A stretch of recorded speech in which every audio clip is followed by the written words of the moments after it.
Hi, I am Stephen J. Cochran, author and game designer. For the last 5 years, I've been working on my latest creation, Morticians, a tabletop role-playing game. On Living with Reaper, we'll be sharing insight into storytelling, the game's design, and lore. So sit back in that recovered lounge chair and crack open a ration. This is Living with Reaper. Hello and welcome to another episode of Living with the Reaper. I'm your Reaper, Stephen J. Cochran. How you doing today? I am the co-creator of the Morticians TTRPG, and today we're talking about, we're continuing the conversation of all the zombies that we have in the upcoming core rulebook that will be coming out, Kickstarter coming soon. You may notice a bit of a more free space here.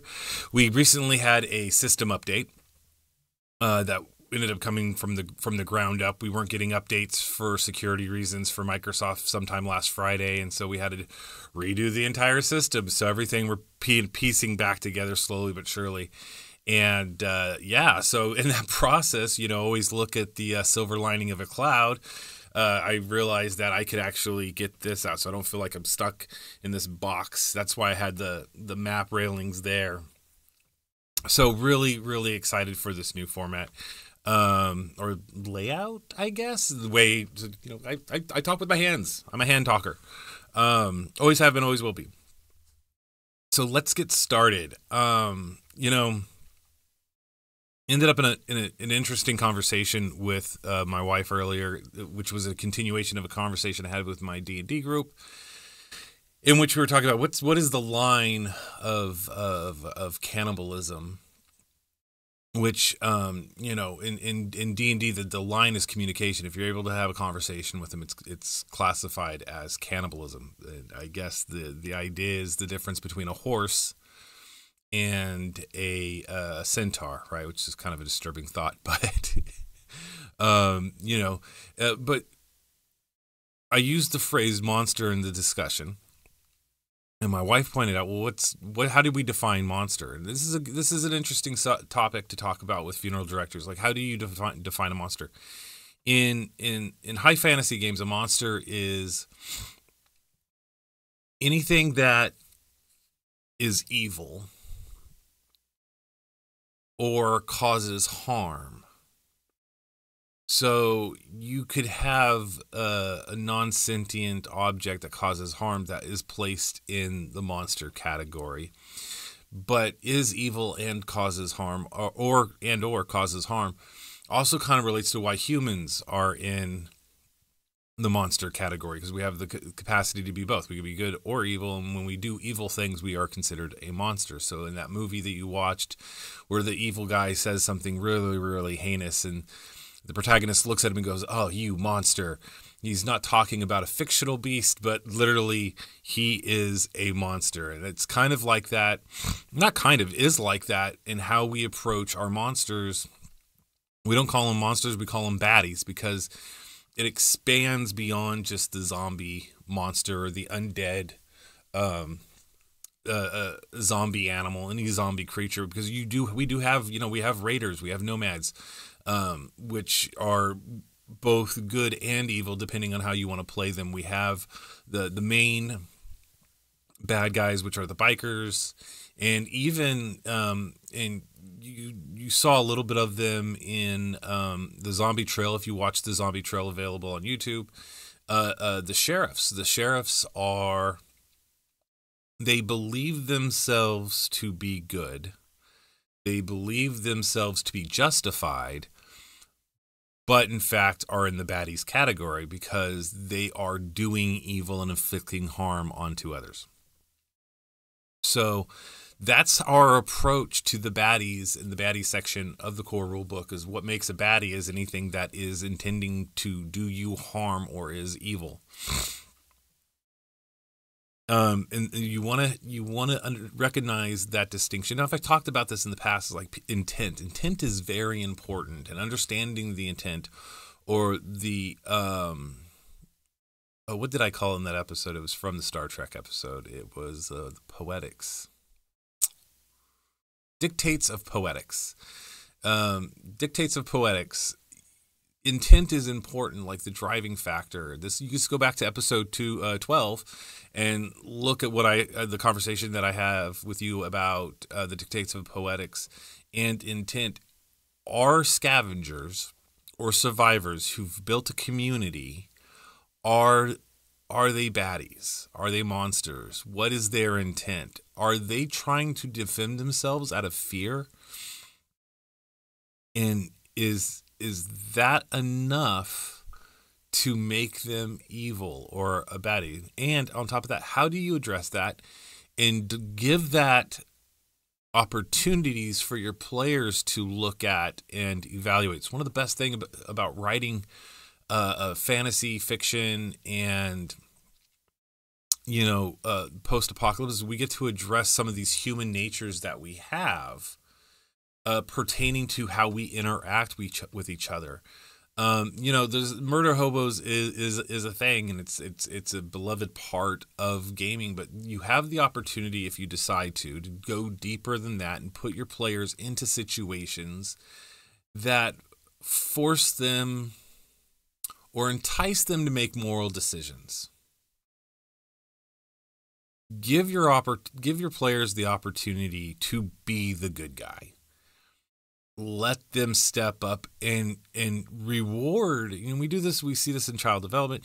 You reward the behavior that you want. So when they do something good, you reward it. When they do something evil, you might want to punish them a little bit. What's punishment look like in a fantasy game? Well, it's not vindictive. It's not killing a playing character off, but it may just be something as simple as this was a very evil thing. You don't get the loot. You don't get the treasure that you assumed was going to be there. And in fact, society looks bad upon you. In the early days of the game, my nephew was playing a high school level game with some kids, and one of his players wanted to be really, really heinous, particularly to the opposite sex. And you try to warn him. He said, "Hey, look, you're in a community. You're in a village of survivors. If you behave this way, there are going to be repercussions for behaving this way. Bad stuff happens to bad guys. People do not tolerate, especially in smaller groups where they're self-governing. They do not tolerate heinous behavior. So if you're gonna be a murder hobo in a community that's trying to be peaceful, they are going to try to eliminate that player or party, get rid of them, run them out of town. If you're playing a bad guy game, which is always fun, you're playing the evil characters, and the whole intent of the game is to be evil, and you're taking over towns and communities, and you're behaving in that way, then of course, yeah, be bad. But if the point is the hero's journey, if it is the adventure of the good guys, then what you really want to do is reward them when they're doing good things, and punish them when they're doing bad things. So it was an interesting conversation. It was an interesting way of looking at things, and it was really fun to do. So I know this last week we didn't get to do the zombie trail, so we didn't have a post yesterday, and we're not going to have a post next Wednesday. But we are hoping to resume gameplay next Thursday night, in which we'll start posting again. I am going to talk to my players about maybe some extended play to play a little bit longer than normal, so we can have an extended episode as a thank you to our fans and viewers for patiently waiting for us. What ended up happening was players get sick. It's what happens. It's that time of year again with allergies, and allergies sometimes get really, really bad and cause all kinds of congestions and everything. We had one player who was coughing horrifically, and we're thankful that they're feeling better. And we had another player who was under the weather. So sometimes you miss a game. Missing a game is never a problem as long as you return to the game. Right now we've gone 5 episodes. I think we're on episode 10 because we've had 5 sessions. We're on episode 10 because we shoot them about 2 hours at a time, and then I cut them up into hour segments for easier congestion. So, we're halfway to 10 sessions, and I'm excited to getting to the 10 session mark. I know I've talked about it on this channel before. Getting to that 10 session mark is important. It's 10 sessions, then it's 1 year. If you can get to 10 sessions, you can make it to 1 year. If you make it to 1 year, you can make it to 3. If you can make it to 3, you can make it to 10.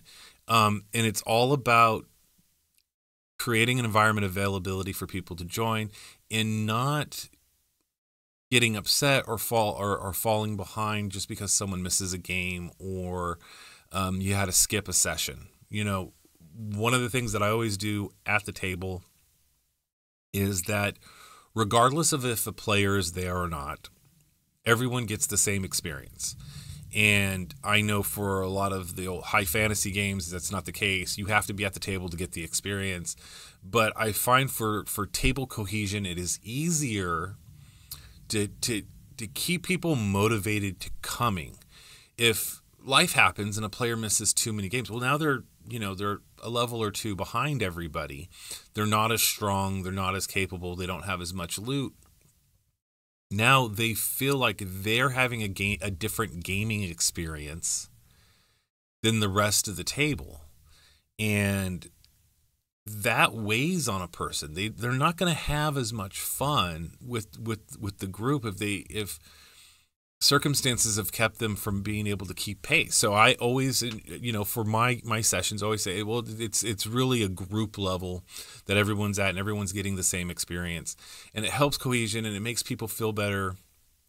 It makes them feel like they're adding to the gameplay and not subtracting.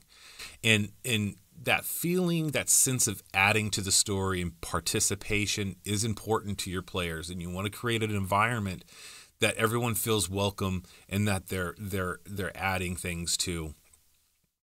I haven't played a lot of tabletop with excuse me, I got a little frog in my own throat. I haven't played a lot of tabletop with Brady, and I'm getting to know him. And one of my focuses in the Zombie Trail is doing different things story-wise to see what interests him and encourages him to come back, because I like his energy. I like his way of looking at things. He's definitely a different player than I'm used to, and he brings a different excitement. So my job as a funeral director isn't just to make the game challenging for everybody or dangerous, and that's part of it too, but it's also to ensure that everybody wants to keep coming back. And so I've played a lot with Jackie. I know what she likes. She likes combat and story. She likes doing it both, and she likes doing it really, really big. Bill's a big story guy, and so is Pat. So I know their dynamics, but I'm getting to learn Brady and what Brady likes, and I want to make sure that every time we all come together, everyone's getting. I try to give them what they're looking for in the experience of the gameplay, and that's part of being a funeral director. And it's part of what I love about the game is like the more games I play and bringing more people to it, the more I learn about how people play, and it opens everything up, and that experience is beneficial everywhere. Like I keep looking down because what we're going to talk about next is we're continuing on from the conversation last episode, which is the multitude of zombies. And I highlighted where I left off, and the highlight is catching my eye. So as I'm talking to you, I see this right here, right down here in my perspective, my peripheral vision. I see this yellow, and it keeps drawing my yellow bird. So without further ado, let's get into the meat of today's episode and talk about the zombies. We're getting close to the end of the list here, and there are more to come. I'm creating zombies all the time. We were having just this discussion 30 minutes ago about a type of zombie that I'm thinking about and how it works mechanically lore-wise with the game. What would be the evolutionary need the necrogrowth created within the lore of Morticians. So last we were talking about poppers and pus bags, and pus bags were there's 50% chance of exploding at the time of the final death. If it pops, it releases a gas and gore in a 1d6 diameter circle. PCs caught in the popper radius roll their bacteria resistance right then and there.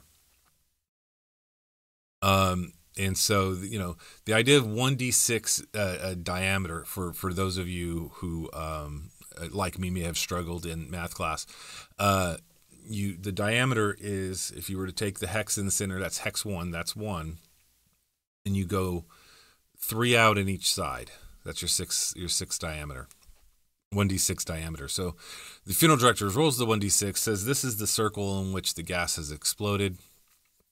Everyone who's caught in it is going to make a bacterial resistance throw. And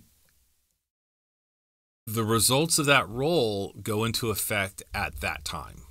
So depending on where you are on bacterial resistance, and we'll go into bacterial resistance in the next episode. I'd like to do a deep dive of each of the stages and how to look at it and how the bacterial resistance works out for the players, and kind of discuss the history of how it came about, why it is today, and the modifications we made about it on the way to get to the intent of that game mechanic for the players, to lend itself to the lore. So that was the pus bag. Next up is radioactive. Now, radioactive is one of the newer zombies that we created over the last 3 months. It was not created in the original Beastry when I was first compiling these different types of zombies and the levels and everything.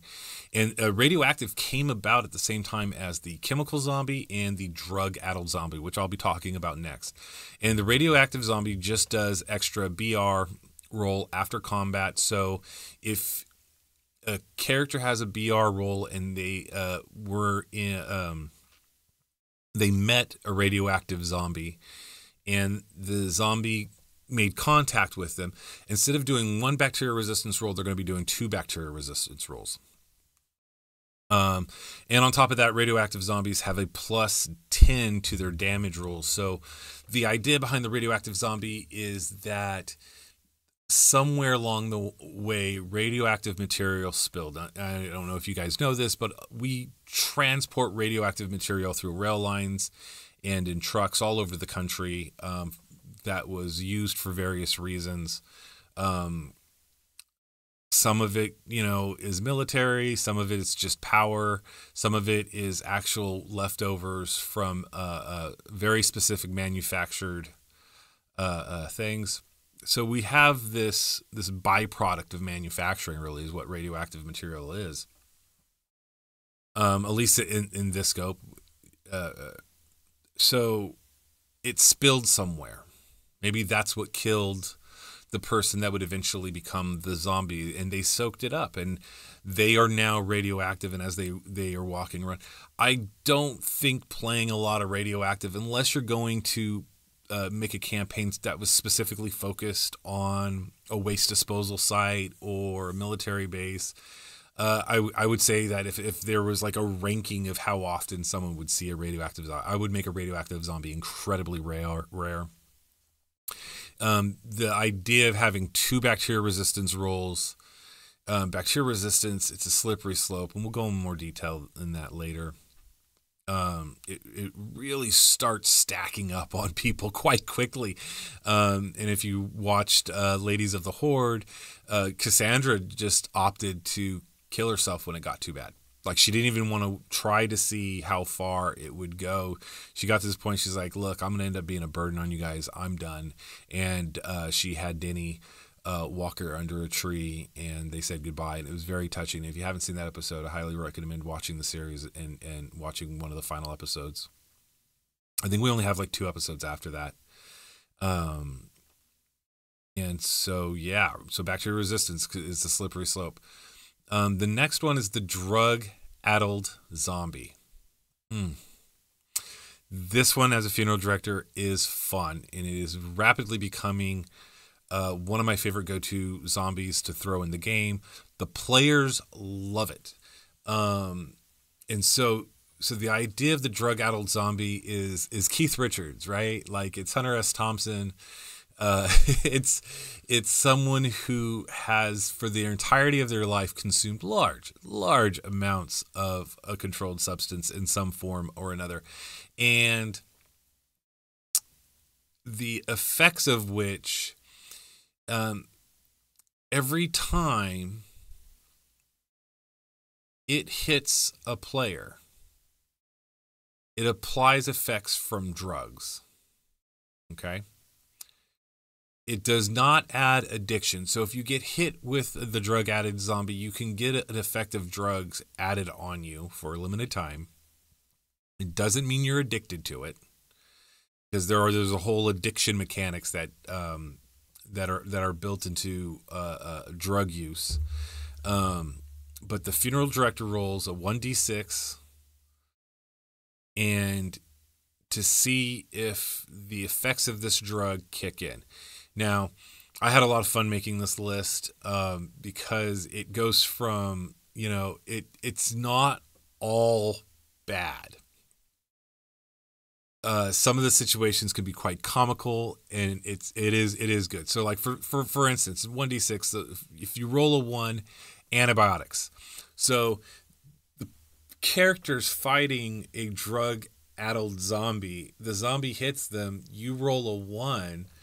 Now they've got antibiotics in them without the negative effects of accumulation. So what this means is that the mortician is now at 75% with bacteria resistance. So after combat, when they roll, so this is a boon, right? So it's like, oh, okay, I got hit with the drug out of zombie, but things could go south quite easily, because number 2 is downers, and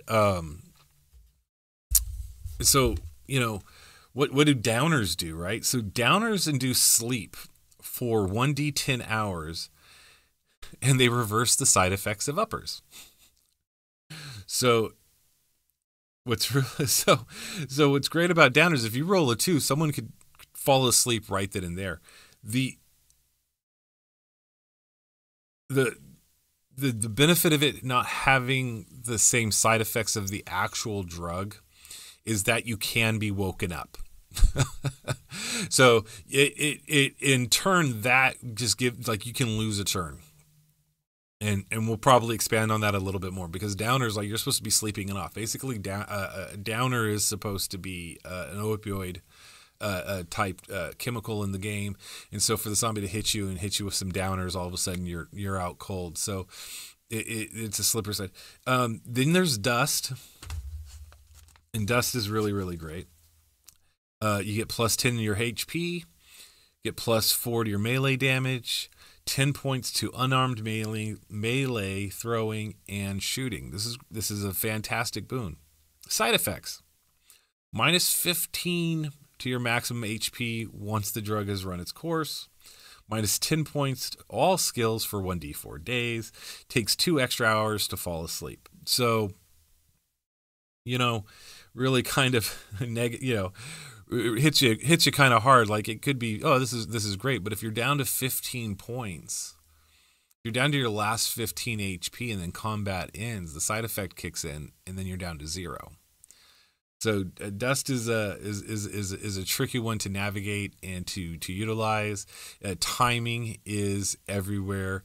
I always expect anyone who's going to do dust to always keep an extra nano injector on hand, just to ensure that at that last minute it doesn't blow up in their face and kill them. And so the next one is roids. Roids are fun. It's a simple roid mechanic. I created it based off, I was a huge fan of Duke Nukem 3D, the video game, and he would take roids and do crazy stuff. And I always loved that old video game mechanic where there'd be this little shaker of pills, and he'd pop the whole vial, and all of a sudden he was badass. But roids do, roids do plus 3 melee damage. You get plus 6 to your maximum HP, plus 10 points to unarmed melee and throwing, and it lasts for 1d6 hours. You see there's a lot of similarities between roids and dust. and there's a lot of similarities in the side effects as well. So with roids, after the 1d6 hours is over, it's -6 maximum HP, -10 points to unarmed melee and throwing. It happens at 1d6 hours after initial positive effects. So the thing with roids is, after you take it, you're taking a permanent -6 to your HP until you can see a doctor and get that resolved. Number 5 is fun. This is another fun one. It's a lot more story driven, but there's some really wild effects. If you would roll a 5, zombie hits you, and all of a sudden you feel a little funny. Butterflies in your stomach. Funeral director rolled a 5, and now is that your friend? Why is the sky so bright? Because you were just hit with shrooms. And shrooms are a very fun story-driven mechanic. Shrooms give you +3 to faith. So +3 to faith, your critical successes increases with shrooms. The player receives a vision from the funeral director, and it lasts 1d12 hours. So, characters, one of the side effects, characters do not recognize friends or foe during the effects. You get a -3 to faith afterwards, and you can only consume them once a week. So in a combat experience, if you end up shrooming out of nowhere, and I know it happens quite fast. Shrooms take a while to kick in, but for combat, for the drug-addled zombies, having it happen so fast is really kind of fun. And all of a sudden, like, you're tripping balls, and you don't know if that's your friend or a foe. You don't know if that's a zombie or your homie. Nothing. You have this disconnect break from reality. It's very intense, and in combat, it becomes very problematic.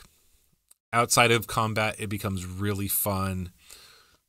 And I mean problematic for the players having to come up with solutions, trying to deal with the situation in a very hostile situation. But after combat, playing with shrooms really lets you tap in and play around with story and the player character sense of reality. And so it's a really fun mechanic for funeral directors to use with their players.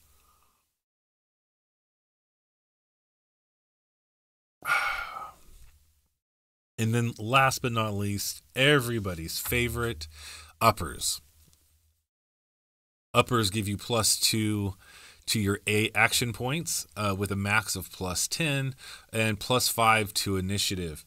So, it's not good, not all good, not all bad, a little mixed bag of both, and it really kind of adds a little wild magic, a little wildness to the encounter. I like using drug-addled zombies. It could be a mechanic that if you overdo it, your players will get bored with it after a while, because it is such a fantastical way of playing. So I personally wouldn't throw a drug-addled. I would throw a drug-addled zombie at them more than a radioactive zombie, but really not much more, because the opportunity for it to break down the story and keeping things going with your story and your players, the opportunity really is there. So to keep things running smoothly, I throw a drug-addled zombie, and what's great, and I don't know if I mentioned this last episode, is like, it's a zombie.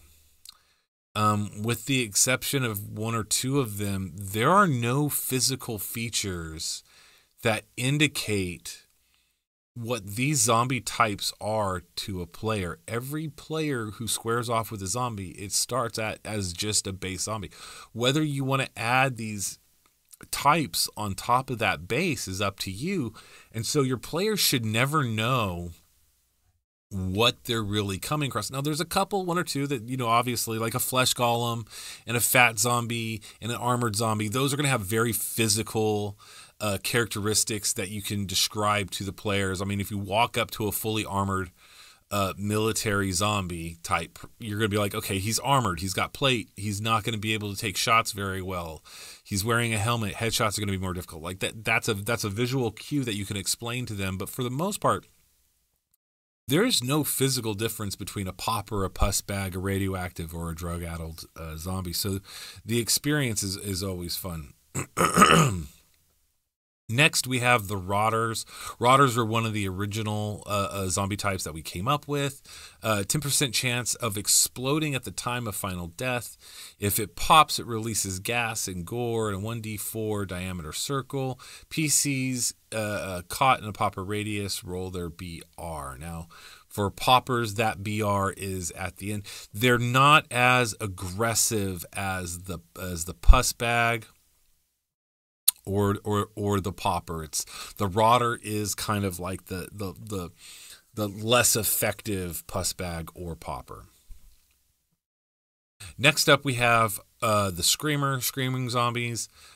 Screamers have a 60% chance to stun for 1d4 10s, 10 hex radius. So screamers are dangerous, and we added the line, it can only scream once. It's in the lore how it works, because they don't breathe, right?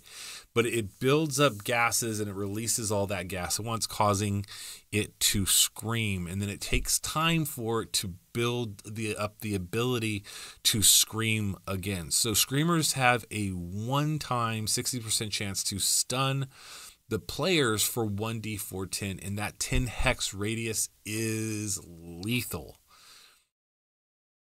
Even when your players are shooting, chances are they are going to be within 10 hexes of the zombie they shoot at. Screamers, when they stun for that 1d4 turns, what happens is the character does not have the ability to act on their turn. They have to shake it off. When they come back, their awareness is diminished, their ability, because the way it works is they're losing a little bit of their hearing. Now, the effects wear off over time, but in the heat of a battle, a screamer can really flip the tide. They are a high-risk encounter when they are accompanied with other zombies, because the way these games work, the way role-playing games work, it's hits per turn. Okay, whoever has the most hits per turn statistically will always have the upper hand. And you, as a funeral director, you want to balance that. The screamer has the ability to remove that player's hits per turn. If the player is more health focused and only has one combative attack per turn due to their action points, it's not that big of a loss. But if it's your frontliner who has 4 attacks per turn, and they lose all 4 of those attacks due to a screamer, it can very quickly turn the tide in the zombies' favor. The first time the ladies of the Horde met a screamer, it almost TPK'd them. It really caught them off guard and forced them to think about how to approach the situation moving forward. It was actually a really great episode. Check it out. There was a lot of, wait, what? Screamer? I can't do what? That's crazy. So that was a lot of fun. Next up are Shamblers. Shamblers are really, really fun.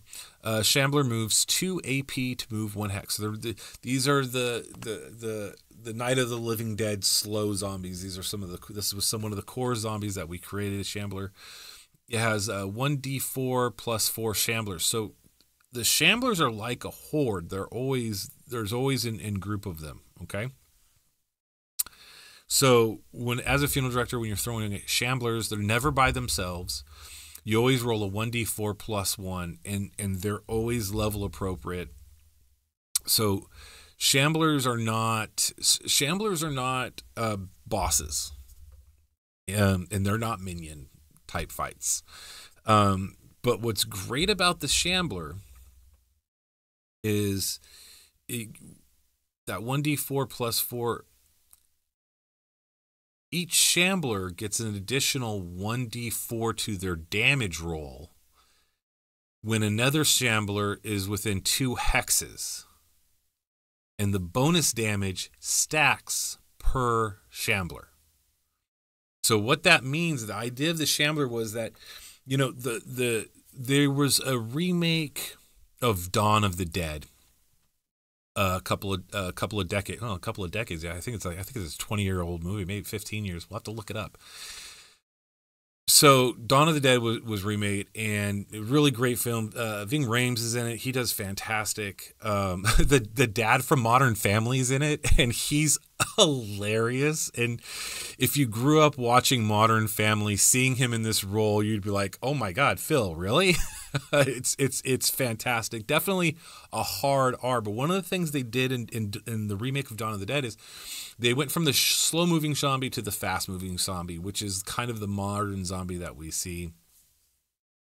But the Shamblers are a traditional Night of the Living Dead zombie. And the idea behind them is one Shambler by himself isn't a threat. You should be able to take one of them down quite easily. But when there's 2 of them and 3 of them, those numbers are effective for the Shambler. It takes them a while to get someplace, but once they get there, they overwhelm, and that's kind of how the original zombies were. I think it was Sam Raimi. No, George Romero. That's how his zombies were. During the time you saw it, there was a piece of fear in people that they didn't respond to it, and that allowed more of them. And it wasn't an individual zombie that was the issue. It was when there was 2 or 3 of them that they overpowered the individual from escape and then eventually attacked them. And that idea is embedded in the Shambler. And so they're really, really fun. I always throw Shamblers into groups. So I would throw 2 groups of Shamblers at the party and then make my 1d4 plus 1 roll to see what they get. The Shamblers use attack 1 and attack 2, but predominantly attack 1. And the reason for it is because of the stacking capabilities of having multiple Shamblers on one target. The damage output gets dangerous real fast. And that's always fun. The Spike Zombie, this is one of the newer ones. This was really great. It's impaled with rebar and metal shards. Originally, we had called it the accidentally armed zombie. And the players take 1d6 damage when beginning their turn next to the zombie. The zombie has 1d4 added damage to its attack. So the idea is with the Spike Zombies, it's got these sharp edges poking out of it everywhere. And if you're doing melee against it, you have to get close. Those spikes add a protective layer. So if you're within 1 hex to it, you can take 1d6 damage just by ending your turn that close. So going in attack and backing out is the ideal strategy. You have to think about having enough AP to get in close and then come back out. On top of that, it gets a plus 1d4 to damage. And these plus 1d4s of damage, it doesn't seem like a lot, but they start really adding up over time. And it's just a pinch here and a pinch there. And the next thing you know, your HP is dropped. So the next is the Spitter. I think the Spitter was originally a brainchild of Bill's a while back. I don't remember if the Spitter was one of the originals or if that was one of Bill's suggestions. It's really fun. It has a range attack of 1d10 plus 10 damage once using the shooting ability. So zombies don't usually shoot, but the Spitter does. The range is 5 hex, and it's basically hawking a loogie at a person. They have a 50-50 shot whether they hit. If they hit with the Spitter, it does 1d10 plus 10 damage. It does have the capability to recharge, which I think was, if I know for a fact was Bill's addition, adding that 1d6. And when you roll a 1, the Spitter is able to spit again. Wherever the spit lands, so as the funeral director, if the spitter misses the shot, okay, at the target, you pick a hex within that area. That hex now has is an acid area. Okay, it does 1d4 damage for any player ending their turn in the area. So it's just one of those added awesome effects that the spitter does. Is not only does it have this attacking ability where it spits this acidic loogie at people, but it also is able to change the environment in which the players move around in. So that's the spitter. Spore zombies. When killed, zombies explode for 1d8. This is really like one of the poppers or the rotters. Players caught in the blast take an infection level. The spore zombie is kind of like the worst of those exploding type zombies because you immediately take an infection level. It's not a permanent infection level. It is temporary, and through doctor's checks you can remove it.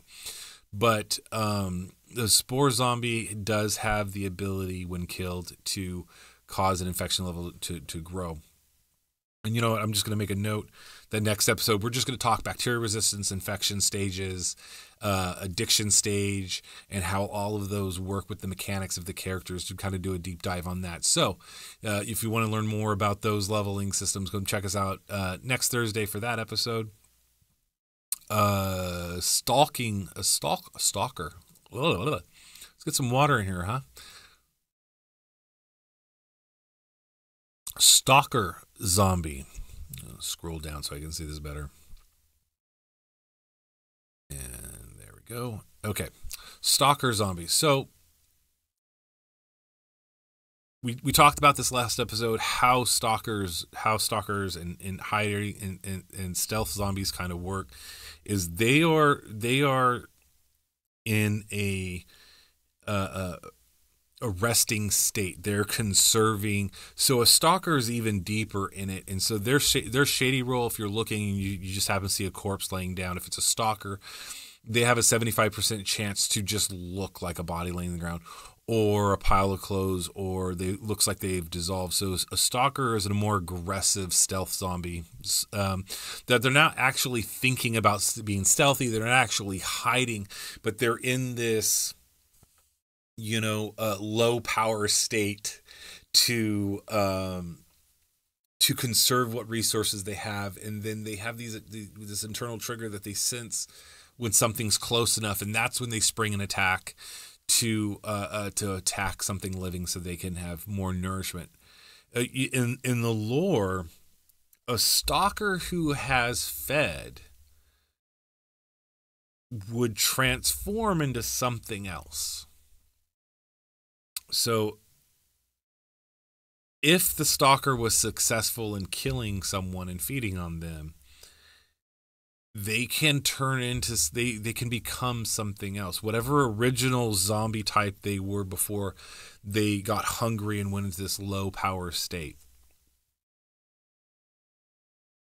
We have a very interesting zombie, and we've been talking about whether to add this one or not. So leave a comment below, DM us, let us know what you think. This is called the Thinking Zombie. It can bank action points for AC or a single readied attack. It is fun an idea, but doesn't really work with lore unless there's more repercussions to it. I like that it's evolving to a state where it is capable to defend itself at least a little bit. It's not going to be arming itself. It's not going to be able to operate firearms. It's not going to be able to put padding or a helmet on. But it is going to, maybe it survived the necropolis. Maybe it moved on and it has gone through such hostile conditions that it's kind of figured out that maybe it has evolved to be like, well, a little bit of caution doesn't hurt, or a little bit of readiness doesn't hurt. So the Thinking Zombie is a zombie we're working on right now, and how, one of the big things about being morticians is morticians are clever and they're smart and they're able to bank those AP to increase their armor class, to prepare for things. And so that is the benefit they have over all these different zombies, is their ability to think. And so that's why I've always been a little lukewarm to thinking. I think its base idea is really fun, but I'm not really sure yet if I'm 100% sold on it. All of these, I'm like, this is great, this is fantastic, this makes the game fun. The thinking one is the only one that made me like hesitant. The armed zombie. Now earlier we talked about the spiked zombie. The armed zombie was part of that accidentally armed, and the armed zombie has a melee or unarmed weapon lodged in its body. Okay, and the idea of this was that someone at some point, maybe they had a katana and they went behind a zombie and they sliced down, and the blade got stuck in the zombie. Okay, and so it didn't kill the zombie because they didn't take off the head. There wasn't brain damage, and there wasn't enough damage to stop it. The blade gets stuck, and the zombie turns around, and now it has this blade sticking out of it that's able to harm the players. It's very Looney Tunes. It's very goofy. It's one of my favorite. It's up there on the list of really fun zombie ideas. But it has a melee or unarmed weapon lodged in it and lodged in its bodies. A player can pull the weapon out with a successful dexterity roll. And we might change that to a strength check now that I'm thinking about it. But the player must be able to reach the weapon. The weapon's damage is added to the zombie attack. So that's important. And here's the reason why. If you want to give your players, a freaking lightsaber, a chainsaw, a full-on Brownie 50 automatic rifle, that's your choice. But what's fun about the armored zombie is in order to retrieve that weapon, they have to get in close, and the damage the zombie is able to do is the damage they're able to do with that weapon added on top of the zombie attacks. So, some of these weapons, especially like the katana is like 2d10 plus melee damage. Like, that is an incredible amount of damage for a zombie to just be putting out while it's just walking around with this blade sticking out of it. So high risk, high reward, lots of fun story-wise.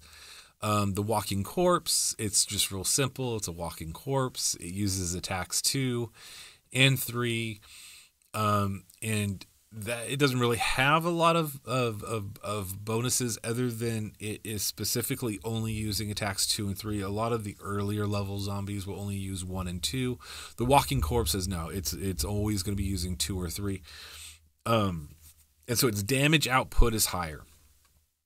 And then last but not least, we have the waterlogged zombie.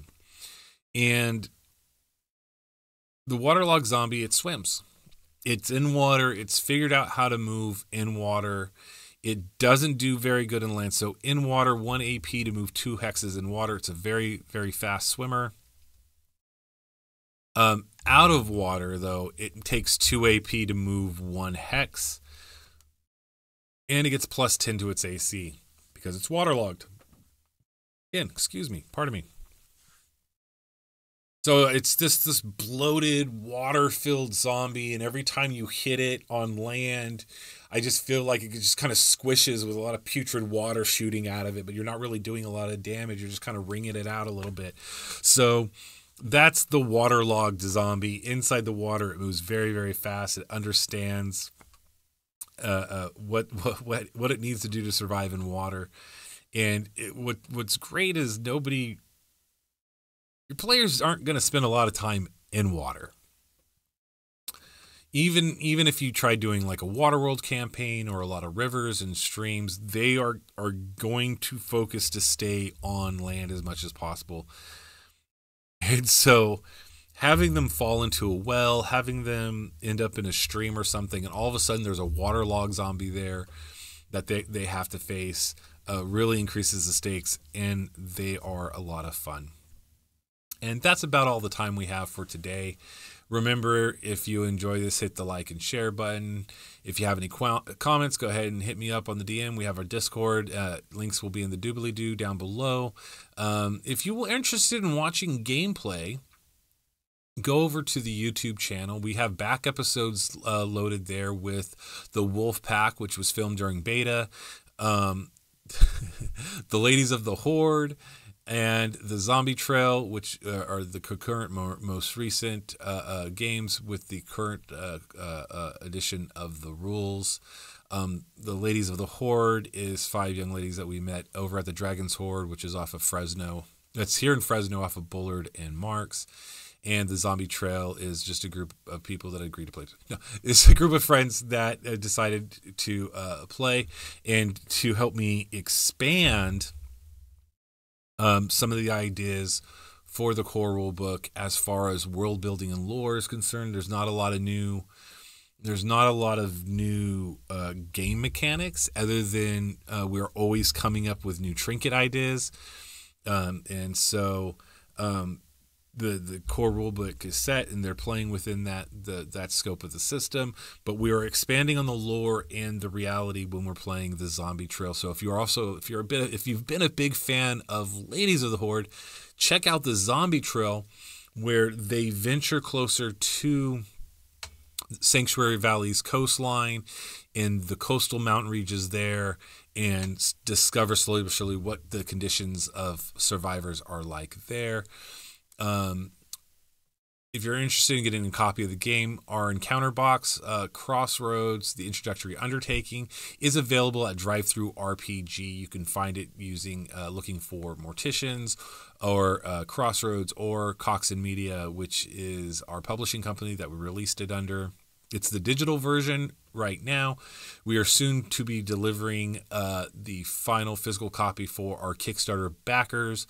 Once that is done, we'll be looking into opening up an online store and continuing working with local game shops and providing them with encounter box. So be on the lookout for that. As always, thank you guys so much for watching. Peace.